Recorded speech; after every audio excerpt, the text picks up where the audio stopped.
Let's move to Thailand and Cambodia. Break this down for us. I've had people make the argument that this is purely an issue of agency, where this is to do with long-held grievances based on a temple that flared out of control. I've had people make the argument that one of these, either Thailand or Cambodia, was being pushed by the US. And by the way, I think the India thing on some level might have been pushed by the US, that nobody brings that up. It's like, who benefits from that? This is the cui bono type thing. You get India and Pakistan fighting a war, both of which are on the border of China, both of which work closely with China. And at the very least, one of those countries are close to BRICS. And you get a terrorist organization that murders a bunch of people. India immediately blames Pakistan, and they end up in a fight over this. And I kept saying to myself, but what is the benefit of Pakistan doing this? There is no answer. And when you ask India that, they would come up and say, well, yeah, because of hostages and because of previous terrorist things in Baluchistan. And it's like, that's a bit thin. And then you go to Pakistan and they're like, yeah, we think India faked it. It's like, okay, I don't buy that. So like, there's no good connector between those two things in regards to why something will do something like this, where it's known that the United States uses terrorist organizations for all sorts of things. The kill squads, South America, the terrorists or the Nazis that were taking place in Ukraine, the terrorists that they used to use in Pakistan in general, the terrorists in Syria. So it's not like, oh my God, I can't believe the US will use terrorists in order to destabilize a particular region. I have no evidence of that. That is me talking out of my ass. So fair enough. So then you get to the Cambodia and Thailand issue, and it's like, all right, this is weird. But again, I don't live there, so I don't know how weird this is. But to have F-16s killing people, or artillery killing people over a temple seems to be extreme. Give us a breakdown of this. Because the Cambodia nominating Trump a sociopath for a Nobel Peace Prize is a red flag. And as you point out, Thailand has a weird relationship with the United States in general. What's going on with this? Well, yes, a lot of people are oversimplifying it. They don't understand it, and they, for whatever reason, they refuse to do the research necessary. I think you bringing up India and Pakistan is very important. People try to oversimplify it and say, India is a U.S. proxy, Pakistan is closely allied to China. The reality is the U.S. has factions on both sides of the border that they can manipulate and work together with to precipitate a war between these countries that, as exactly as you say, benefits only the United States and its geopolitical objectives at the expense of both Pakistan and India, and then everyone else in the multipolar world. So to whose benefit? That is the question everyone should ask.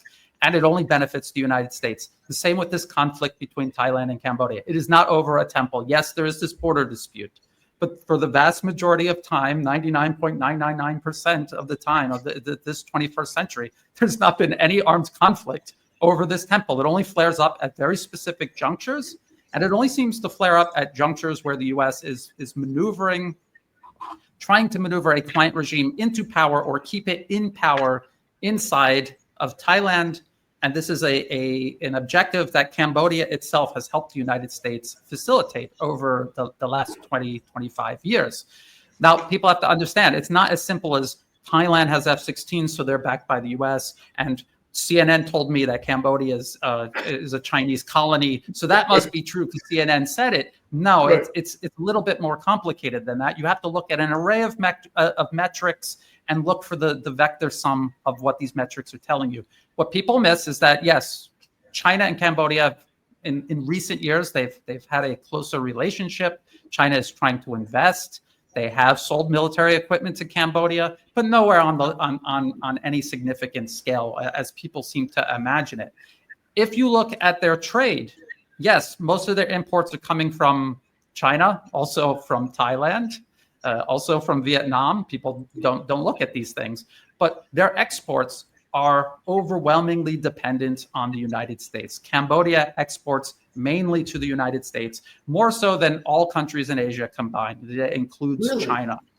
Yes, really. And people could go look that up if they don't believe me. Also, no, I don't disbelieve you. It's just. No. I mean, there are people out. I know you don't, but there's people out there who refuse to look these things up and see for themselves. They insist on arguing with me. They're like, Brian, you've been right about Russia and and Ukraine and Iran. And I thought you were wrong about Trump, but you were right about Trump. But Brian, you are wrong about Thailand. I live here. This is where I honed my ability to do analysis, seeing it with my own eyes, experiencing it here, and it allows me to extrapolate what is being done in these other places that I've never even visited. So people should, they should think about that. So anyway, Cambodia also uses the US dollar as a local currency inside their country. So they are dependent on the United States in ways that really no other country in Southeast Asia is. It really is an outlier. Maybe kind of more in the collection with the Philippines than anywhere else. Now, Thailand is a major non-NATO treaty ally of the United States. When was this declared? This was declared in 2003. And you have to look at who was the prime minister of Thailand in 2003. It was this US-backed billionaire, Thaksin Shinawatra. He was a Carlyle Group advisor before he became prime minister. As prime minister, he was matching Thai resources and state-owned enterprises. He was privatizing it and selling it off to these equity firms that he was working with before he became prime minister. He sent Thai troops to Iraq during the 2003 invasion and then occupation, and he invited the CIA in to use Thailand for its extraordinary rendition, which is just a euphemism for torture dungeons. So that was Thaksin Shinawatra. That was what he was doing, and then he was trying to ram through a U.S.-Thai free trade deal, very similar to the lopsided concessions just made by Thailand with his daughter as prime minister, by the way. That was the final straw. The Thai military ousted him in a military coup while he was in New York City at the Council on Foreign Relations, reporting back to these interests that are essentially behind him and using him to again pursue their interests at the expense of Thailand's interests. So this is a billionaire who doesn't care about what happens to Thailand. He is a billionaire. His fortune, his power is tied to cooperating with the West. It always has been. He never would have risen to power if he didn't get this backing. If you listen to this guy talk in English or in Thai, there's nothing really going on there. So this is the story of him. His sister was prime minister for a period of time. The Thai military ousted her from power in 2014 in another military coup. And so now his daughter is prime minister. So we always hear about the West complaining and crying about the Thai military because it is an independent institution and it serves as a check and balance to oust these U.S. client regimes when they overstep their bounds. The U.S. also complains, targets, and wants to undermine and remove the Thai constitutional monarchy. And we hear all of these U.S. NED-funded activities. The NED is still funding opposition here in Thailand, complaining about the Thai monarchy and why is he the king just because he's born into the royal family. What about the Shinawatra family? Do you guys hear what you sound like when you talk? And now the U.S. has another billionaire that they're cultivating here in Thailand, Thanathorn Juangroongruangkit. His mom and dad are billionaires. He did not. Wait. Say that name one more time. It's a very long surname, Juangroongruangkit. Okay. Yes. So anyway, so there's these two billionaires the U.S. backs. They have their separate political parties. Often they work openly together. At other times they pretend to be opposed. And this is a kind of a good cop, bad cop. Thaksin and his party, he's not even legally allowed to be involved in politics, and yet he openly and is the de facto leader of his political party that his daughter is nominally the head of. And this other billionaire, his party openly opposes the military and monarchy and wants to reform them, which actually is, again, a euphemism to remove them, while Thaksin pretends that he or has tried to convince the establishment that he wants to reconcile and work together with them. But essentially, they're both US-backed, and the goal is to politically capture Thailand. So Thaksin, his daughter, not his daughter, had nothing to really do with this. She's just prime minister because of her last name. They arranged this with Hun Sen of Cambodia, who is, again, nominally the leader of Cambodia, even though his son is officially the prime minister. His son is a West Point graduate, military academy graduate. The current prime minister of Cambodia is a West Point graduate. These are things that people didn't look up or understand when they just assumed that Cambodia was friendly with China and Thailand because of, the Vietnam War half a century ago. They're somehow on America's side. Anyway, I'm almost there. Over the last 10, 15 years, and after Thaksin's sister was ousted in 2014, the Thai military and the civilian government that they had been backing, they did a hard pivot toward China. They replaced their U.S. military equipment with Chinese alternatives, with the exception of things like the jets, and they have old M60 main battle tanks from the U.S. from the Vietnam War. You don't throw these out; you keep them in reserve. You still use them in combat, but they were replacing them with modern Chinese weapon systems, Chinese main battle tanks, an entire fleet of them, hundreds of other armored vehicles, air defense systems, naval vessels. They even tried to purchase diesel electric submarines, which is a major, major purchase. And again, the US-backed opposition blocked this. The government under Thaksin Shinawatre's political party and his daughter, they blocked this. They helped block this. Thanathorn, this other billionaire, openly blocked it. He openly blocked the Thai-Chinese high-speed rail line, which, again, that was a Belt and Road Initiative deal signed by the military-backed government after 2014, after Thaksin's sister was ousted. So Thailand has a much larger, deeper, more constructive, and a substantial relationship with China than Cambodia does, no matter what CNN tells you. And regardless of the fact that they have F-16s, they also have plenty of Chinese weapons in their arsenal. Whatever Cambodia has, Thailand has many times more of in terms of Chinese weapons. I explained and also the trade, Thai trade, its largest trade partner is China. The U.S. is either, depending year to year, is either equal to China in terms of Thai exports, or sometimes China is a little bit greater. And then, of course, imports overwhelmingly dominated by China and the rest of Asia.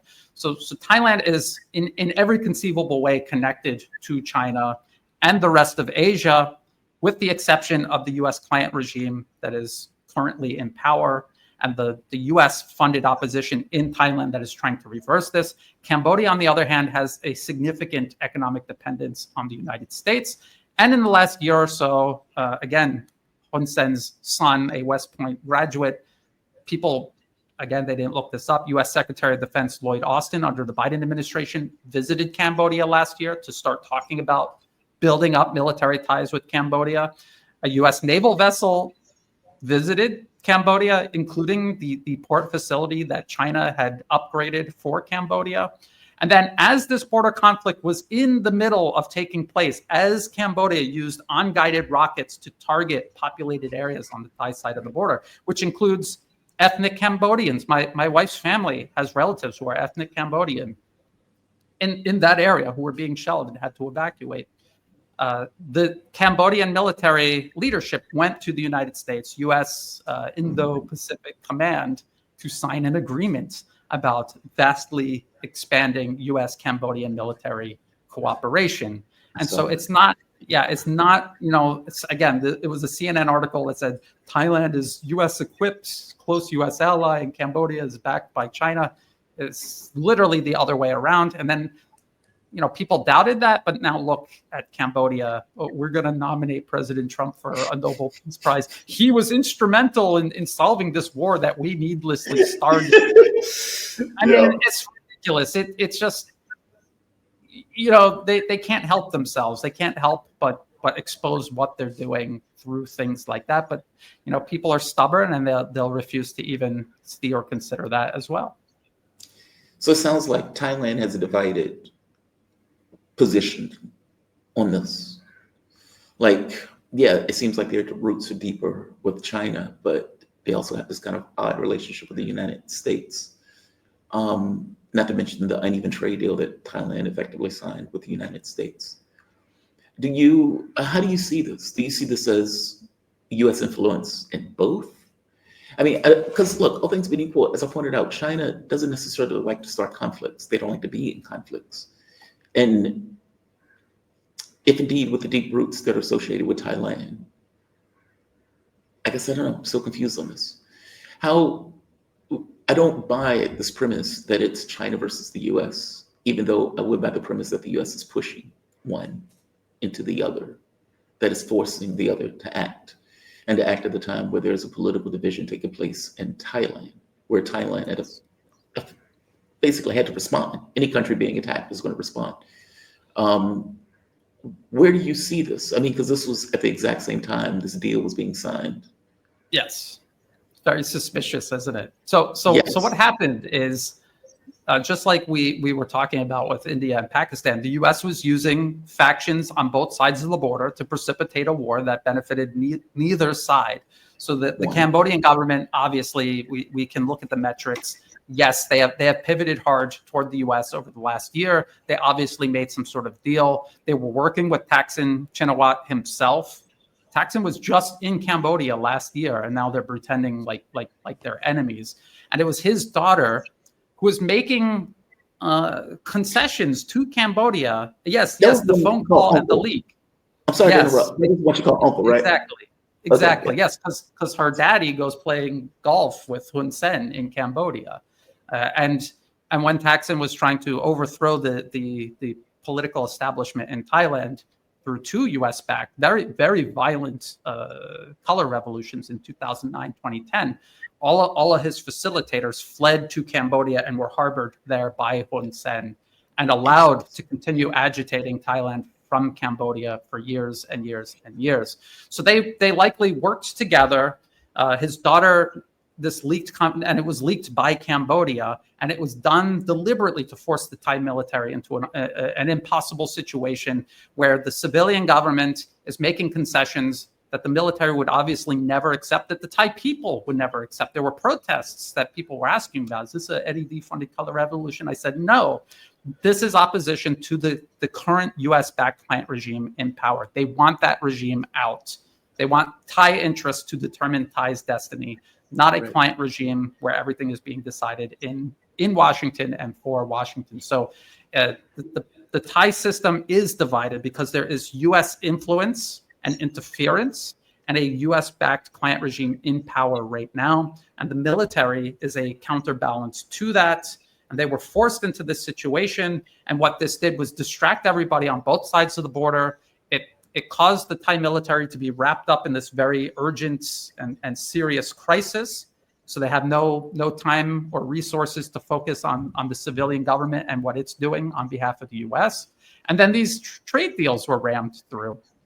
And the details of the trade deal, it's essentially zero tariffs on U.S. products, no import control on any of it. Whatever the U.S. sends, Thailand and Cambodia both have to take it. They have to buy ridiculous amounts of Boeing aircraft, these flying death traps that weren't being sold because they were falling out of the sky and killing people. And instead of fixing that and rebuilding trust, President Trump, because he does work for the deep state, which are these giant corporations, including Boeing and their shareholders, what he did was he coerced these nations to accept them and to buy large quantity, unnecessary quantities of them. So that's how they were resolving that. That's President Trump fighting the deep state by completely working for the deep state. They're also allowing Google and Amazon to get unprecedented access and trade barriers taken down so that they can wrap their tentacles around the information space here in Southeast Asia even further than it already is. And this is where I get to China and what I think is kind of a flawed strategy, where they think just offering a better deal is all they have to do to win over Southeast Asia. No, not if the U.S. politically captures these countries, puts a small handful of people into the position of power where they make this decision, and then they make a decision that is completely contra to the best interests of Thailand or Cambodia and completely serves U.S. hegemony. No, then that strategy for China doesn't work and will fail. So you see the U.S. using its political capture or even partial capture of these countries to ram through these trade deals and to disrupt both Southeast Asia's unity and their cooperation with China and their collective rise together, which circles all the way back to what we always talk about. The ultimate objective of the U.S. is global hegemony. Russia in Europe, Iran in the Middle East, China, and all of Asia here in this region. This is what they're trying to reassert control over, and that is how you do it. Why do you think China doesn't get that? I mean, obviously the U.S. is playing hardball, and I'm divided on this. So it seems that BRICS nations, with fulcrum being Russia and China, have made this argument that, look, the US is a naked hegemon. And because the US is a naked hegemon, you are giving up sovereignty if you're indeed going to make deals with that naked hegemon. Meaning, you may have had this kind of pleasant hegemon before, but this is not what's taking place. The more desperate the US and let's say the Western world gets, the more naked they are in the way that they're trying to exert control and exert power. Most countries bristle at that. Just as a human being, you bristle at it. And so Russia's argument seems to be, we won't interfere into your domestic politics. We will give you a choice where you can choose this naked hegemon that is making the argument that we are number one, we should be number one, and you should worship us, versus us, who we believe in this kind of multipolar world, this global world order. On paper, you would think that that argument works.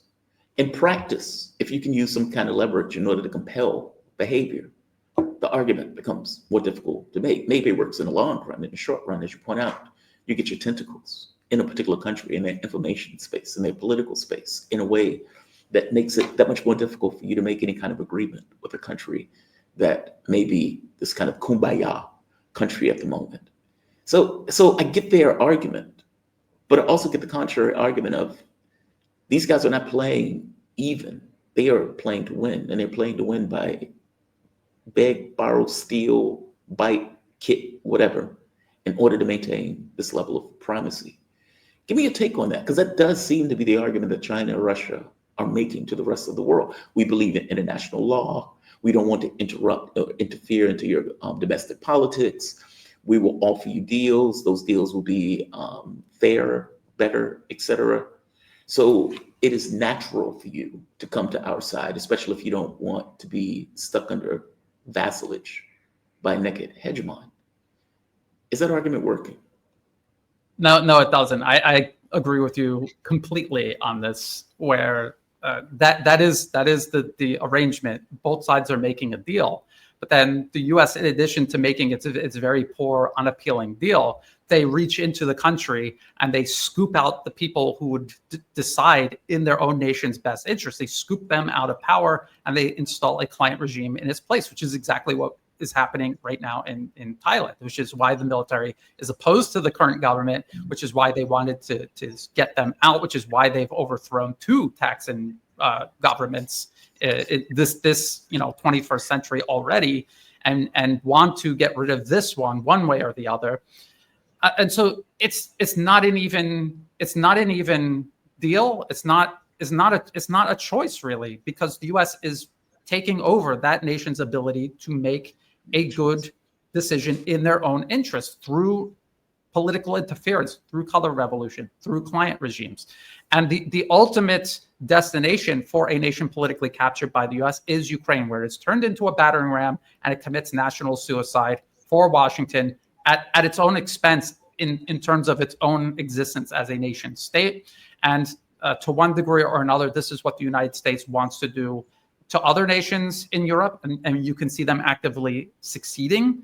And this is what they're trying to do here in Southeast Asia. I've spent years talking about Aung San Suu Kyi in Myanmar. I've talked about Anwar Abraham in Malaysia. A lot of people said, Brian, you were wrong about him. I mean, he was literally working with the NED for most of his political career. Only just recently, he appears to be reasonable, but people better keep an eye on him because he's in photographs, group photos with the NED in Washington, D.C. And he was marching around with Bersih, which was an NED-backed street movement, a color revolution in Malaysia. And we have the NED people in a video on their own official website where they're bragging about how they overthrew the Malaysian political order and installed their guy into office. So people better keep a close eye on him. Wait, you mean here in Malaysia? Yes, Malaysia, yes. So look, for the time being, I don't know. It seems like maybe he changed his mind, but do people like that change their mind? All I'm saying is keep a close eye on him. Look at the documented evidence. It's irrefutable. And just keep it in mind. People need to be vigilant. So, but what I'm not saying is that Russia and China should counter US interference with Russian and Chinese interference. No, I'm not saying that at all. I'm saying Russia and China know how to secure their political space, their information space. They understand how to create an education system that serves their interests, not American interests or Western interests. And what they need to do is work with these countries to help build up their capacity to defend themselves against political interference, which is completely different than what the US is doing. It's not interference in and of itself. It is protection against it. And they need to be more vocal about this globally. At the UN, they need to talk about how the US is coercing and capturing nations around the globe, and how this is blatantly contra to the UN Charter and its guarantees for political independence for every country on Earth, and how the US tramples this blatantly and repeatedly and constantly. So I think they can do more in that area. I don't know why they aren't, but we could only just keep trying to raise awareness and maybe create downward pressure up to get something going, I guess. I don't know. Yeah, maybe it's because what you said in the beginning. It's like the U.S. screams that Russia is. Look, as I told Arnaud, I got to be honest, they're never going to get a good headline in the West. Why do they care about a good headline in the West? And maybe the issue is not the West. Maybe the issue is everywhere else. One thing, Aung San Suu Kyi, you got it. Let's talk about that just for a moment, just for a few minutes. Explain that to me, because what it seems to be was that the military had, let's say, a stranglehold on Myanmar politics, and that she was this political element that was pushing against the military's power in that situation, where they effectively had her in political captivity in her own home for decades, if I'm not mistaken. I mean, I haven't heard this word in a long time. Why do you, from your point of view, she was a U.S. plant, but the military. Yeah, irrefutably, she was. I mean, she was also in Washington at NED events for decades. She speaks perfect English with a beautiful British accent. I mean, she is an agent of modern day Western imperialism. The NED built up her entire political organization. They have taken over education.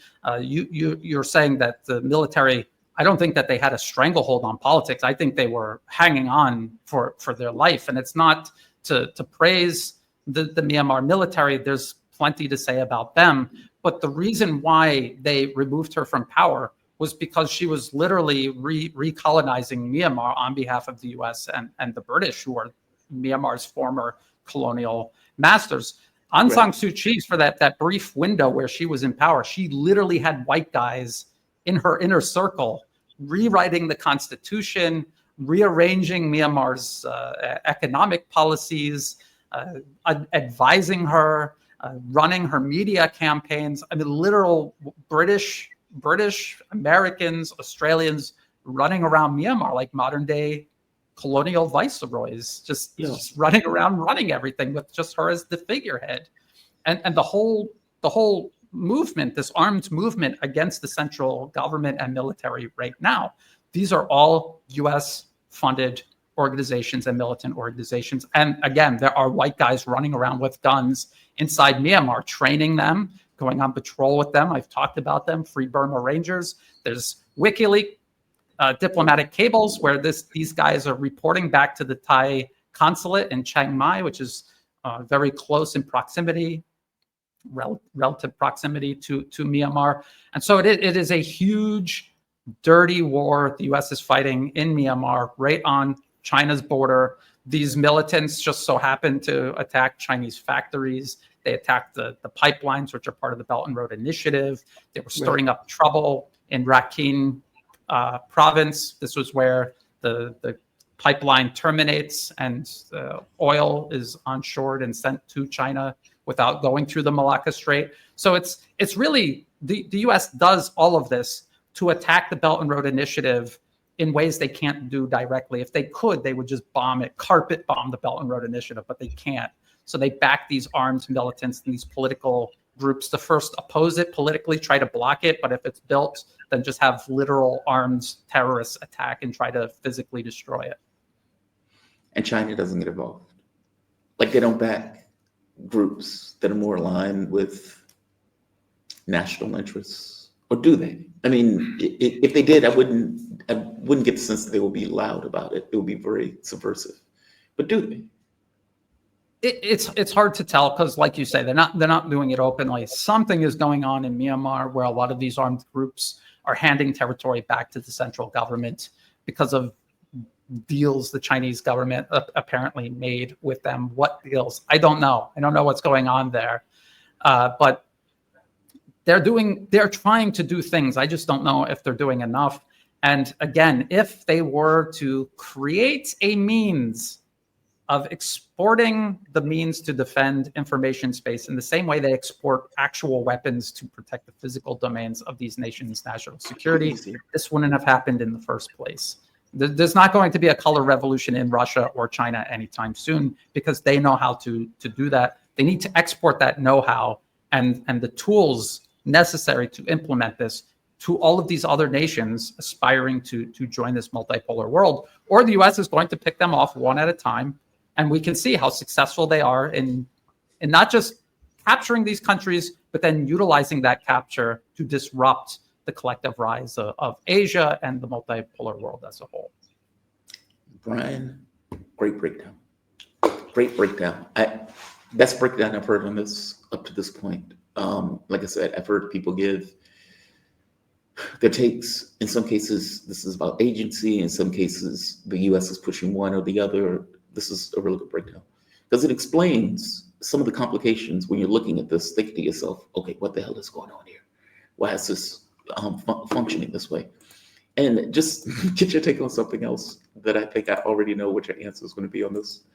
But my president came out recently, gave a speech, and according to him, he was able to solve the Indian conflict, the Pakistan conflict, and this conflict, especially after the loss of thousands and thousands and thousands of people that apparently died as this was being solved and stopped by him.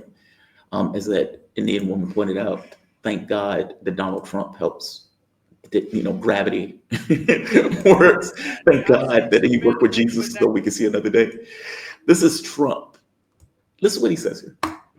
Potential wars. I mean, if you look at the one that we just stopped, they had thousands of people being dead already at the border between Thailand and Cambodia. Thousands of people. And I mean, I've seen some bad things, but that October 7th was with Hamas was really, really bad. There weren't thousands of people that died. There were probably dozens or maybe scores, not thousands. I mean, any loss of life is tragic. But look, President Trump doesn't know what he's talking about. He's a performer. He's there to distract people. He's there to sell to people, divide and distract and sell narratives to people. He thinks the S in BRICS is Spain. I mean, this is all you need to know about the people who are like trying to get inside his mind. His mind is like a giant empty aircraft hangar. There's nothing in there to talk about except what flies through there. Yeah. What people tell him to say and do. So he doesn't know what's going on. I don't think anybody told him to say that. I just think habitual liars lie. He just says whatever because he doesn't know. It's like, yeah, it's like my little kids. They don't know. They don't have a sense of proportion. So everything is forever and a million thousand. You know what I mean? And this is President Trump is a grown man who's supposedly president of the United States, and he's doing this. It should be alarming to many Americans, but unfortunately, too many Americans find it comforting. He can do no wrong. They're not, even though they know in their heart and in the back of their mind, this man is doing the exact opposite of what they voted him into office to do. But because they do this divide, distract, and rule with the American people, at least it's not Kamala Harris who is going to take us to war with Iran and create all these problems and not end the Ukraine war, which is exactly what Trump is doing. He started all these wars. He's not ending any of them. But at least it's not Kamala not doing any of these things that we wanted Trump to do. I think they believed him when they voted for him, thinking I think they actually believed him. I mean, me, I was open. I was like, all right, let's see what he does. And at the point, it was like, I knew okay, he wasn't. I knew he wasn't going to. I knew. I Yeah. was 100. If there was a wager, I would have wagered everything that he wasn't going to change anything. oh, I wouldn't have wagered anything on that bet. Like either way, I wouldn't have wagered anything on that bet. It's like this guy is a wild card. He can do anything. Do you think that ultimately he gets elected because America's wanted to feel better about themselves? Like you had a segment of the population that can look at the world and say, hey, China is building skyscrapers. China is building high-speed rail. China is putting people on the moon. China is doing all of this stuff. And we can see our wages declining. We can see our bridges collapsing. I am not making as much as I used to make, et cetera, et cetera. And here you have a guy who's like, we're fantastic. We're going to be great. And he will lie to you in your face about any and everything at any moment at the drop of a hat. And people wanted to hear that. Do you think it's that? Or do you think no, they actually believe he was going to win the wars. He was going to end the wars. He was going to end the conflicts. He wasn't going to get involved in wars. He was going to make the economy awesome. He's a businessman. And because he's a businessman, he's going to do great things. Like, meaning, do you think they just believe the hype? I agree with the first option. I think they're desperate. They're desperate for change. This is why they voted for Obama, because he offered them hope and change. And that's all President Trump offered them was hope and change, except, with the marketing of MAGA and America First. But it was the exact same illusion or delusion that he was selling people. Again, if you listen to him while he was campaigning, he made it clear he wasn't going to end any of these wars. It was only going to get worse.